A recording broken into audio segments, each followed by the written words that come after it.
আজ থেকে 14 বছর আগে অ্যাক্টর অমিতাভ বচ্চনের এক বড়সড় রোগ হয়। কী রোগ? ডায়াবেটিস কলাইটিস, বড় অন্ত্রের রোগ। মানে অমিতাভ বচ্চনের পেটের নাড়ি পচে গেছিল। কি করে বড় অন্ত্র পচে গেল? বড় অন্ত্র তো এমনি এমনি সাধারণ ব্যক্তির পচে যেতে পারে না।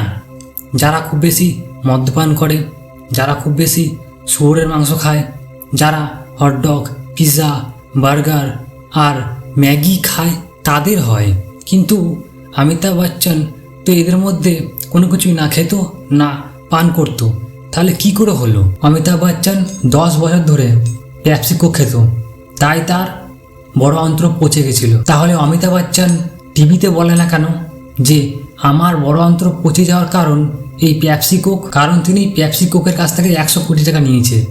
যে এই কোম্পানি যতদিন ভারতে থাকবে ততদিন এই কোম্পানির বিরুদ্ধে সে কিছু বলতে পারবে না। আর যদি অমিতাভ বচ্চন এই কোম্পানির বিরুদ্ধে বলে, তাহলে কোম্পানি অমিতাভ বচ্চনের ওপরে 500 কোটি টাকা দাবি করবে।